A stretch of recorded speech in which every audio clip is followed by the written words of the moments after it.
Welcome to SoulShift, where modern science, ancient wisdom, and real life align to help you create a more joyful, balanced, and fulfilling life. I'm Mindy Gorman-Plutzer, and I am here with my amazing co-host, Christine Morgenstern. Shin. You know, one of the most profound shifts we can make in our lives does not require a meditation cushion or a yoga mat. And it's something most of us do every day, often on autopilot, rushed, or outsourced entirely. We're talking about cooking, about the sacred transformational act of nourishing ourselves and the people we love with real food made with our own hands. And today's guest understands this deeply. Mary Collette Rogers is what she calls a meal making transformationalist. It's a nonprofit called The New Kitchen, which helps people transform their relationship with food, turning healthy meal making from something that feels impossible and overwhelming into something entirely manageable, even enjoyable, even rewarding. Mary's work is inspired by over 35 years in the healthy eating field as a culinary software developer and healthy cooking instructor. She's taught everywhere, from Whole Foods and Wild Oats to corporate wellness programs, law firms, medical practices, and nonprofit organizations that serve communities across the country.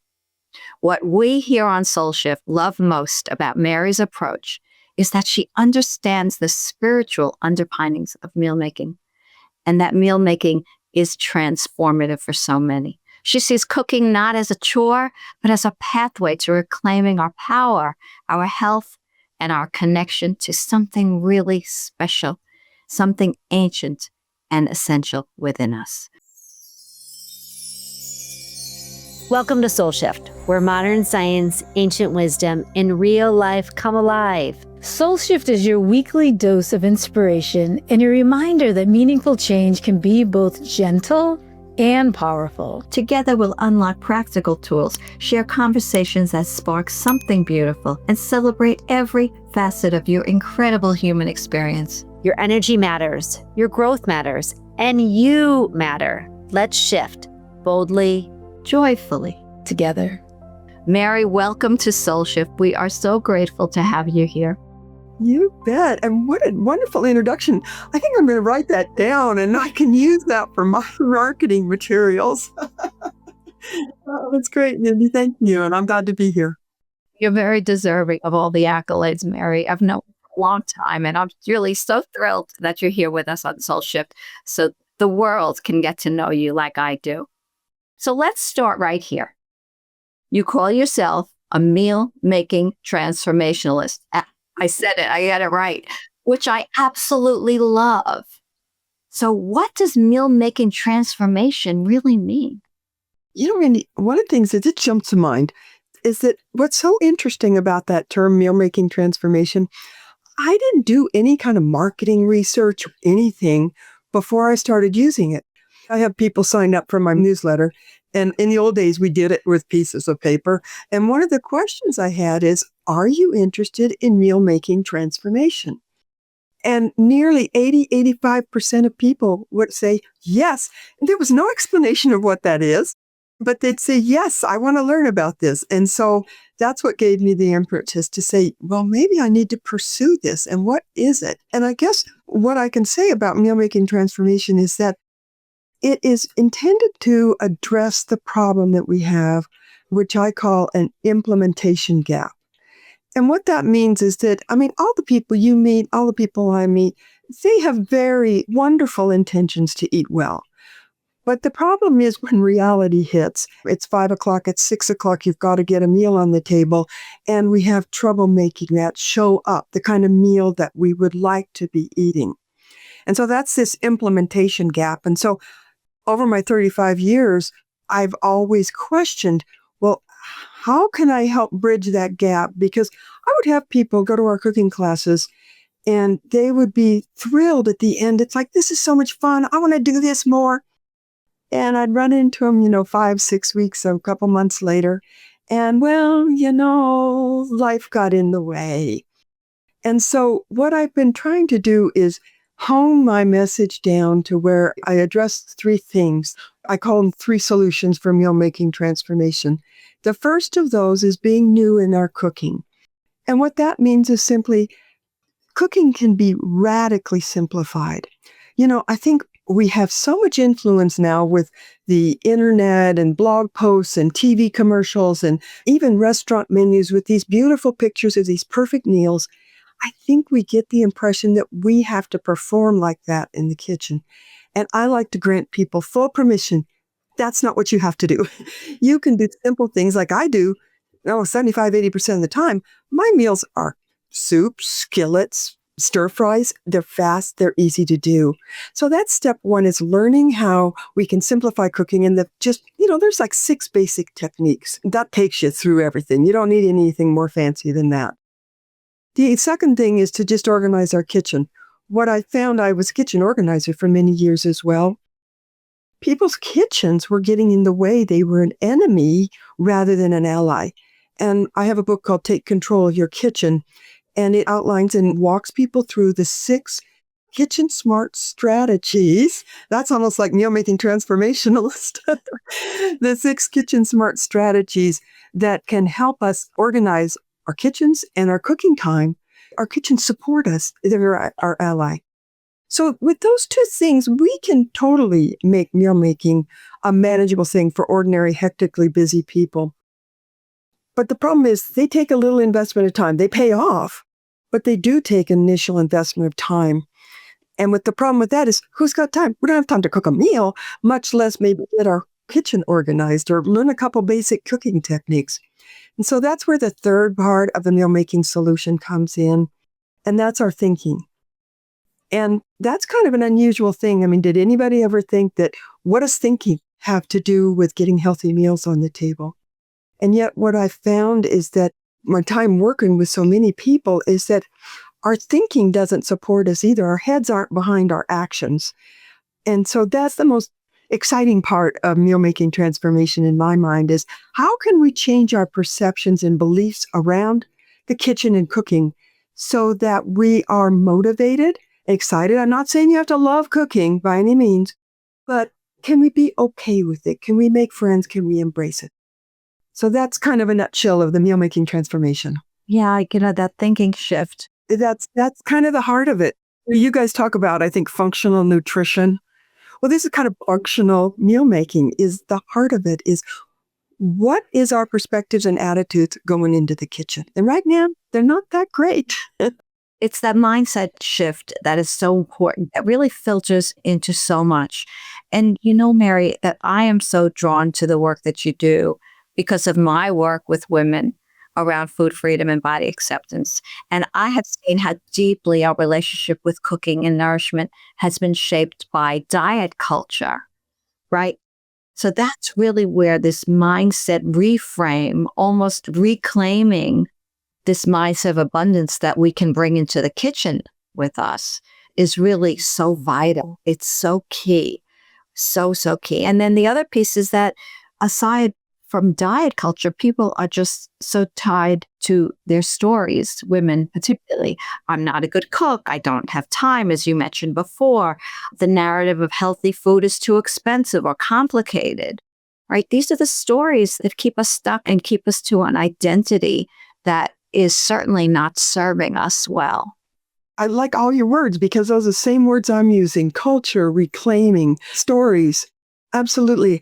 Culture that I get concerned about is what I call our convenience eating culture. And I'd be interesting to see the interplay between those two, because our convenience eating culture would like us very much to eat all the food that's rolling off factory lines because that's how they make money, right?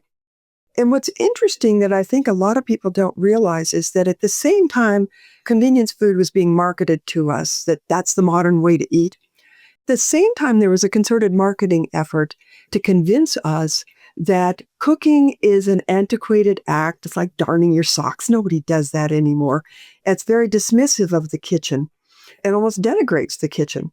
And so what we have to realize is that when people come to the kitchen with stories like you're talking about, is that I don't have time or it's too expensive. we have to realize that a lot of those messages were planted in us. We were programmed to believe that. And I always think it's interesting that, we're all about evidence-backed, science-backed information. One day I said, is there any scientific study that says that we really don't have time for cooking, or that it's really so overwhelming that ordinary people can't do it? Absolutely not. It's a fabrication of the convenience eating culture. Well, the convenience eating food, and then it's gotten embedded into our convenience eating culture. So your clients are not only feeling the effects of diet culture, they're also getting a lot of negative messaging from the convenience eating culture to keep them out of the kitchen, where they might be able to overcome the effects of diet culture. Does that make sense? Makes perfect sense. And when you talk about getting out of the kitchen, let's talk about the women who fought for years to get out of the kitchen. Yeah. Absolutely. Feminism in the kitchen. I'm right there. And people may not know about me, as I practiced law for 7 years or 6 years. And it's interesting that I was part of the first group of female attorneys. Right when I went to law school, 50% of our class was women. And so we were very careful not to talk about domestic things. And I remember always having these ladies' brunches where we'd get together after we gotten our fancy law jobs. And we'd make sure that we didn't talk about anything like cooking or sewing or any of that stuff. And that's where we kind of had to. We were making our way in a male world. But what I feel is it's kind of sad in a way, because I've followed up with many of my friends and what health problems they have had to suffer because, we wouldn't go in the kitchen. It was a badge of honor for feminists to stay out of the kitchen. And, I guess I counted myself among the lucky, because once my kids came and we had a lot of health problems, that's how I got into this whole field. And it was, a gluten-free, dairy-free diet that saved us. And so, I ranted and raved and complained about being in that kitchen 3 times a day, just as much as anybody.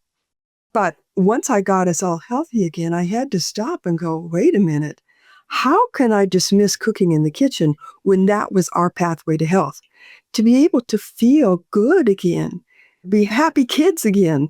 How could I dismiss that? So that's what set me on the journey, is how can we in our busy lives, given the marketing that we've been subjected to, how can we become people to return to a word you all use, the ancient tradition, the centuries old tradition of preparing our food and sitting down and enjoying it? It's learning to honor both the freedom of choice and the wisdom of nourishment. I like that. And honoring the best part of ourselves. You and I were talking before we came on about the true meaning of food freedom. And food freedom does not mean driving the drive-through and getting, as you said, falling into convenience culture. Food freedom is about making choices that honors the best part of yourself. Absolutely. And it's kind of interesting to me. One of the thoughts that I just had just while I was preparing for our conversation today, I was kind of observing the history of my life. When I was a kid, my mother in the kitchen and us gals helping, the emphasis was just on making meals. At this time, there was no processed foods, or barely. So all we had to work with was real whole foods. And so that was the emphasis. We didn't have a lot of talk about, well, you shouldn't eat potatoes, or you should eat kale, or you should eat it. We just ate the real food that came from our farm. And then along came the convenience foods and the ready-to-eat foods. And of course, we were like kids in carnival, with that. It's like, eat it up. And then, of course, our health started going down in the 90s and the 2000s and so forth. And now we're in this place where we've got some really serious health problems. So now we have to have people like nutritionists and nutrition scientists that try to help us figure out how to eat again. In ancient tradition, haven't people always known how to eat? You were taught you could eat this food. This one will poison you. This is what we have in our surroundings. This is what we eat. But we lost that. That's in going to gas stations and eating at a gas station. So it's just sad to me that we lost that heritage And so now it seems like a lot of our focus has to be on relearning how to eat, which gets us focused on, should I eat this or should I eat that? That's not very free. That's like, oh my God, am I following the rules correctly? And I'm wondering if, part of our work here can we transition ourselves back to where the focus is making these wonderful meals from real whole foods that taste good, that can be very simple, don't have to be fancy, but simple and that just nourish us in ways that hopefully it helps get over food fear. I don't know. That's your area. So, but I just thought it was interesting how we've gone from focused on meal making to we're almost micromanaging what we eat. And now I'm hoping we can get back to where have a big focus on meal making again and see if that solves some problems. Mary, I think that's really insightful because think about, back in the day, whether it's our grandmother or great grandmother, food is love, nourishment is love, sitting down together as a family is nourishing as love. And that was our meal. And a lot is going on inside our body, whether you look through the lens of your nervous system or your brain or intuitiveness, but there's a lot of neuroscience that's actually happening, I think, through the lens. Tell me if you agree. Like, think about when your grandmother made a pie and you came over. The sensory experience of maybe watching her like cut up the apples and chopping up, whatever, and smelling the herbs and stirring the pots. And I remember my mom would give me, the spoon to taste while she was cooking. And, we're doing something really profoundly from a neurological standpoint and a sensory standpoint. And so I don't know if you touch upon this lens with your clients. Can you talk about like when you observe people that are afraid of the kitchen and then finally have that confidence of making those small, easy meals? Do they shift the relationship with food and with cooking through this sensory experience? I'm glad you're bringing this up. Mindy mentioned that you're going to bring in the neuroscience, and I honestly hadn't thought about it very much. And so as you were talking, you talk about our mothers and grandmothers and so forth. And so I was thinking back, because we definitely sat down to dinner every night. It didn't matter if there was some school event or some meeting, we always sat down to eat. So I was trying to think through and go, well, what was our sensory feeling? And I don't think we thought consciously about it, but I can say that meal times were always this time of the day where we regrouped, we calmed down, we sat around the table, and we ate, and then we got up and we were done eating. I think it was very sensorially calming, and it was grounding, all those kind of good things. Well, what you described is embodiment and it is leaning into your senses. But yeah, it was just a natural thing. Like when I think of my grandma, I think of love, I think of food, I think of just warmness, nourishment. And when we cook, we are engaging in all these multi-sensory systems all at the same time. Just think our thoughts and our tastes and our smells and even the sight, the salivatory glands. And it just naturally does shift us from, physiology standpoint. If we were a little hyped up running around, it just, like you said, that groundedness happens, the calmness happens. And kind of in a neat way, I mean, this might be a little nerdy, but it's All right. to me, it's a form of nervous system regulation, like having that mindful meal with love, even if you're talking over each other, because that's a form of love too, right? Oh, I absolutely agree. And I did a podcast with a woman. Her thing was all about mindful eating and teaching people about mindful eating. And when we were doing that podcast, all of a sudden I said, well, wow, it seems like the mindful eating starts in the kitchen because you're chopping the vegetables and, you're feeling the vegetables and you're tasting. Of course, you're going to taste a few things here and there. You're smelling the spices.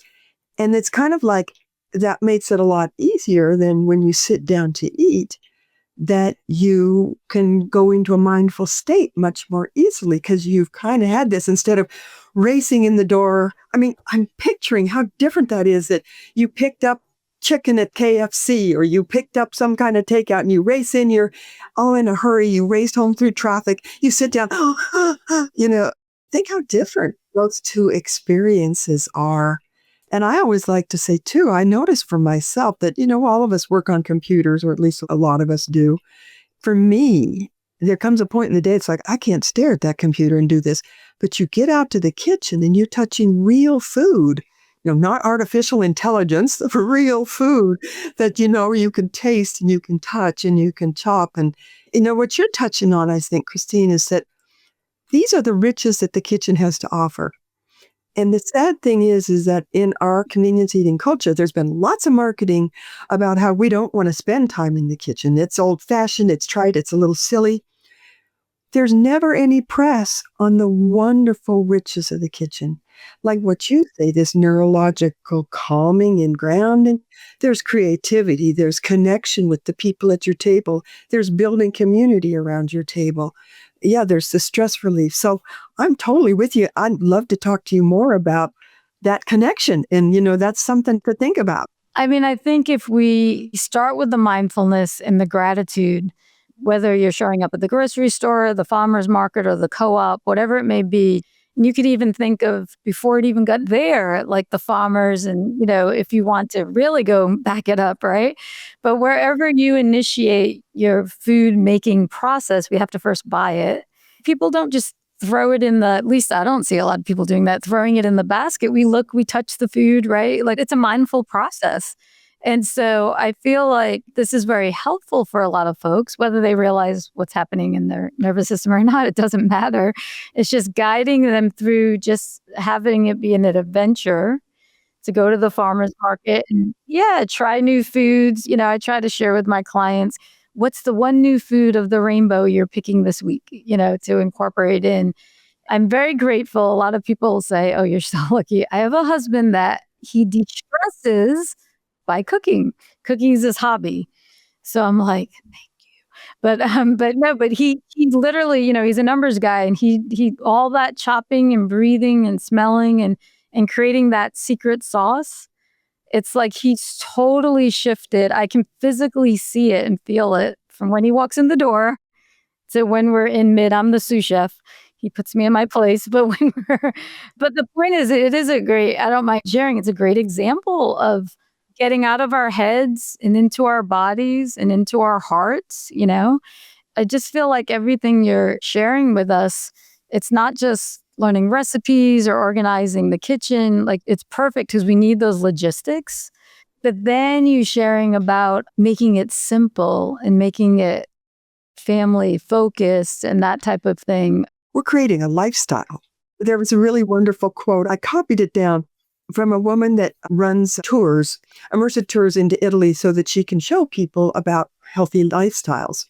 And she wrote just on LinkedIn the other day about when she came back to America. She came back in the end of October. And she said, I've just returned from southern Italy, and with the last of the tourists gone, I witnessed something far richer than any gelato or ancient ruins. I saw a life fully cooked into gear, a vibrant, active rhythm where diet and lifestyle aren't forced choices, but a simple, deep flow with the seasons. And I thought that was so wonderful because I feel like one of the big things we have to get to when we talk about lifestyle is talking about our culture. And with Meal Making Transformation, it's hopefully inspiring people to think about their culture within their individual lives and maybe their family, household lives.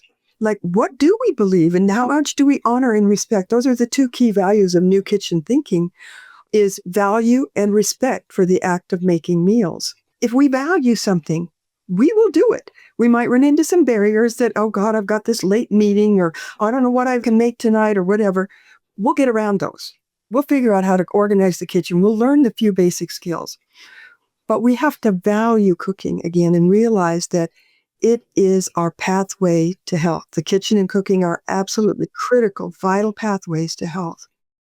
And so if we can do that, can we change our own culture individually?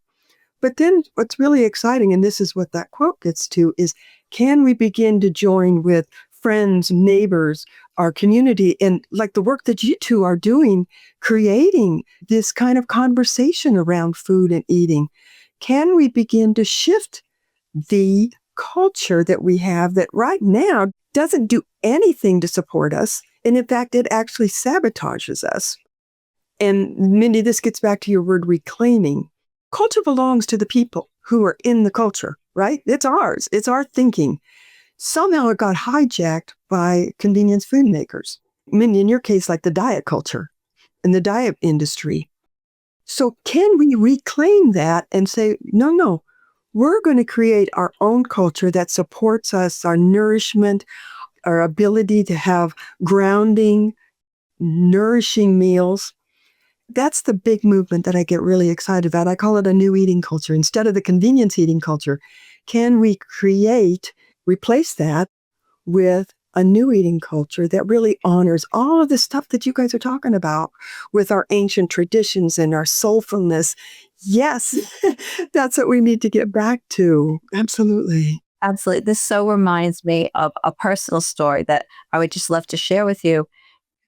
Years ago, when I was just coming out of my disordered, dysfunctional relationship with food, fearing what food would do to me and learning to embrace what it could do for me, I had stumbled upon a recipe for chili, a vegetarian chili. And this recipe sat on my kitchen counter for probably months. And one day I decided, this is it. I'm going to go shopping for the ingredients. And I did. And I came home and I chopped up the onion and the red pepper and I sauteed a little bit. I trusted myself to use some EVOO, put in the beans, and it started to simmer down. And all of a sudden, I was overcome with this fabulous aroma in my kitchen. And I started to taste and I started to season and taste again. I added some chopped butternut squash and I prepared kale and I threw kale in. And I came up with this unbelievable recipe that I had adapted to suit my needs and my likes. And it was so overwhelming to me how much I could enjoy this chili that I renamed the recipe, Who Would Have Thunk It Chili? I love it. Who would have thunk that Mindy would be eating chili? And now I passed this recipe down to my daughters and my daughters-in-law, and it's become a family recipe. And it's your legacy. It's I love it.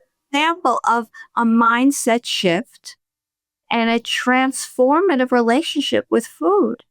Absolutely. It transfers into our relationship to ourselves and our bodies. And what's so wonderful is, we're talking about practical tips, but the way you're describing it, Mary, you're just making it also accessible, right? It's so accessible. You mentioned that we have been robbed in this culture of a key piece of really nutrition knowledge, right? So where do you see the missing link is there? Well, I think the kitchen and cooking are the missing link. And a lot of it is because I think we've got so much information out there about what to eat. And as you know, it's conflicting and it's like one day it's this, one day it's that. And a long time ago, I wrote my book, Take Control of Your Kitchen, clear back in 2005. One of the sections was, what should we eat? And I came up with this simple prescription for good eating. And it was, eat real whole foods. Stay away from things that are not foods. Have enjoyment and eat in moderation and with a big variety. Well, and at that time, that seemed odd because there was so much information out there about you should do this diet or that diet. The low fat was ending and the high fat and what Atkinson diet was starting and everything. And so here was this simple prescription for good eating. And yet I'm seeing that that's where a lot of the diet advice is going, is just eat real whole foods. Because I think it is the biggest problem is us eating things that are not foods. And I think another big piece of this is to replace the word should with could.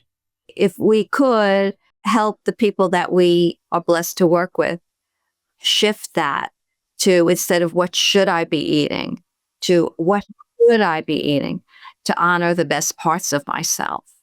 And there's so much out there. When our family had to go on a gluten-free and dairy-free diet, and this was back in early 90s, and a lot of people didn't even know what gluten was. I certainly didn't. And so when people found out that you couldn't have bread and pizza and all the things, 75% of our diet was gluten and dairy. Then when I started getting into it further, I was discovering all these wonderful nuts, all these wonderful fruits and vegetables and grains and things like this. And, I went from a black and white world to a technicolor world because it was so amazing. And that gets to your point of what could we eat? It's like, oh my gosh, go to the grocery store. Well, be careful of certain aisles, but within, the outer aisles and a couple of other qualified aisles, there's so much variety and it's so much fun. And then you get the herbs and the spices and oh my goodness, there's just a wonderful world awaiting for us. I think what you're saying makes so much sense in you bringing people back to whole foods, maybe just stopping, pausing and going like, what does my body need right now? Is it a warm soup or is it a colorful salad or whatever it is, but something that they're actually making versus grabbing off the shelf. That's not a food. We call a lot of things foods that aren't actually foods, right? And so if someone's listening, I think there's a lot of sometimes fear wrapped around, oh, I can't cook. We talked about this at the beginning. So could you help us share some type of recipe or like an approach? What would a simple, nourishing meal look like? And, pretend I'm that mom with 3 kids and I just got home and I'm like, oh my gosh, what am I going to do? The big one that I'm always talking about is skillets. And the reason I do skillets is because, like I said, probably 50% of my meals are skillets. Another 10% are soups and another 10% are stir fries. So you learn those 3 techniques. And by the way, I have a YouTube channel with some cooking instruction on it. And so we can direct people to that. But there's one that I did for the Wyoming state employees that was all about how to do a skillet. I call it the skillet system, which is a really boring name. But the fact is, if you think of it as a spreadsheet almost, and down one side is all the different ingredients you can have. And it basically some aromatics, some kind of vegetable, some kind of seasoning, some kind of protein, and maybe you've got a carb, depending on whether you eat carbs or not. And then across the top, you have Indian variety, you have Mexican variety, you have Mediterranean variety.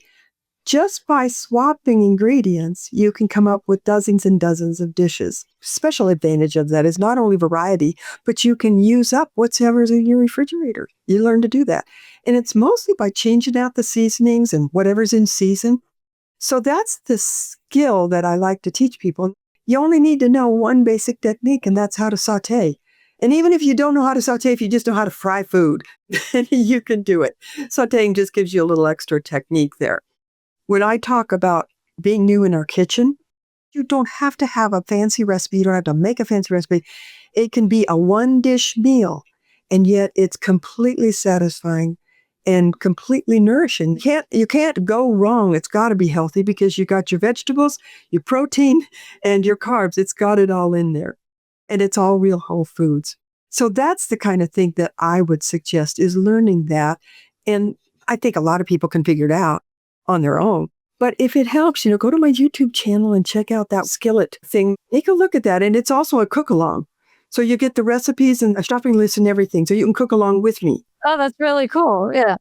Well, I love that you keep it really simple. And that makes sense. And I love how you describe that. And I didn't know we could do a cook-along. So that's even better. If we combine this basic but insightful knowledge that you just shared, of how to put it all together, and then maybe look back at, our ancestral knowledge, whether it's our grandmothers or great-grandmothers, what's a piece of kitchen wisdom that you could share with us to make things a little more intuitive maybe and a little more joyful, like sprinkling them, because you just shared with us how to make it easy. So would that be cooking with a partner or maybe with music? Yes, absolutely. Well, I think the foundation is the thinking, coming to value and respect meal making.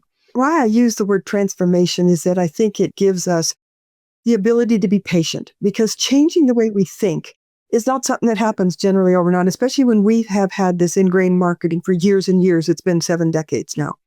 So it's going to take us a while of really being conscious. I call it raising our kitchen consciousness, that we need to really be thinking about who's sending messages for me, what's their agenda? And do I really want to believe that? So I think that's the foundation because, like I say, if we value something, if we respect something, we'll make it happen. But you're talking about some interesting tips there. I think one of the problems with why we hate going in the kitchen, particularly women, you might remember that in the old days, the kitchen was kind of separated. There wasn't the great room. The women was off in the kitchen and all the fun was out in the living room. And nowadays that's kind of changed. Everybody's in the kitchen. It's kind of a problem in a way. Can't get anything done. But absolutely invite everybody in. Absolutely. If you have a partner, they need to be in there. Kids need to be in there. And there was one other thought that I had. Actually, I still do this all the time, but I remember the first time is I was talking with my sister on the phone and it's like, God, I got to get dinner going. And so I just put my headset on and cooked dinner and told her all about what I was doing. And so she said, oh, I'm going to try that now too. And so I use cooking as my time to catch up with friends. And so the other day, a friend came up. I had to wash this big bucket of carrots that were dirty. And, honestly, we sat there and talked for an hour and a half and I got a whole lot of carrots washed. So those are the kind of things that can turn it into, yes, it was joyful to sit there and have a long conversation with an old friend. I think those things are absolutely wonderful. Oh, and I had one client who discovered that this was a good use for wine. She would have a glass of wine. Oh, I love it. I love everything you're saying. And I think it ties into just energetics. And obviously, we're all energy. Everything's energy. Food is energy, And I think you just gave a beautiful example of operating, cooking, and eating and enjoying food at a higher energy frequency, which automatically eventually floats into that love and joy of vibration. So I felt that. Oh, I like that energy. And you got to wonder, what does that do for our health? When we're putting that food in our body and it's in good energy making it, good energy eating it, that's got to be worth something. It's more than meets the eye. The kitchen is indeed the critical pathway to the good health that we all crave and that we want to share with the world. Mary, this has been such a nourishing conversation. We talked about reclaiming our power through something as simple and sacred as cooking our own food, that we can shift our mindset from I can't to I'm learning, that the kitchen can be a place of transformation rather than obligation. It's profound work, Mary. Your input, that was really fun for me, the neurodynamic and what you offered me. It's like, oh, this is fun. Through my lens, it all connects. The mindset shift, creating these new neural pathways, and then you moving from this beautiful part of the energetics to just making it so easy and practical. And I think that's what a lot of people need and want, which is, I think, what has been keeping them away, from the kitchen. So thank you for sharing all of that. Yeah, but we kind of need all three. We need the practical, we need the stuff up here and here. Yeah, we did that at the same time. Ladies, thank you so much for having me. I just loved it. Mary, before we close, where can our listeners connect with you and learn more about the new kitchen?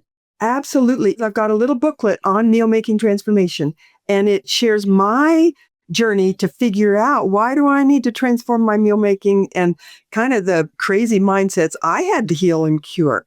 So that's a great place for people to start. And they can connect with me and get that booklet for free at thenewkitchen.org. I would love to have you join me. Will absolutely be in our show notes.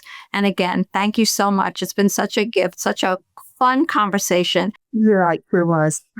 We really hope this conversation has inspired you to see that your kitchen and meal making can be seen through new eyes, not as one more thing on your to-do list, but as a sacred portal to better health, deeper presence, and reclaimed wisdom. So maybe tonight, instead of rushing through dinner or ordering takeout, you take just 15 minutes to make something simple with your own hands. And notice what you smell, notice what you touch, notice how it feels to slow down and truly nourish yourself. Notice what happens in your body. That's a shift. That's transformation. That's your nervous system learning a new way. And as we always say here on SoulShift, small shifts create big transformation. It's sometimes the most powerful shift happens right in your own kitchen. Oh, I agree, Mindy. Thank you. If today's episode resonate with you and recipes, both the episode and the recipes, share your favorite meal making moment with us on social media. That'd be amazing. Tell us one simple thing you're going to cook this week. We'd love hearing from you. And, if you're new here, welcome to SoulShift community. We'd love for you to follow and subscribe and just join us every week in this conversation, because it always goes down a beautiful path with wonderful guests like Mary, and just exploring what it means to be that messy reality of being human. So until next time, keep shifting in your mind and just keep living in your heart. Thank you for sharing the sacred time today. We hope something in this conversation touched your heart and offered nourishment for your soul's journey. Remember, transformation is most effortless when it happens one tender shift at a time. Until next week, we invite you to carry one insight from today into your life. Not as a task. Think of it as a superpower to yourself. If something resonated, we'd love to hear from you. If you're joining us on YouTube, feel free to leave us a comment below. Your words ripple outward, offering connection and comfort to others walking this path beside you. If SoulShift feels like home, please subscribe and consider leaving us a review. Your support will help us reach more hearts that need to hear they're not alone. We're holding you in love, so know you're not alone. Your journey matters. May your heart be filled, and may your path be filled with grace.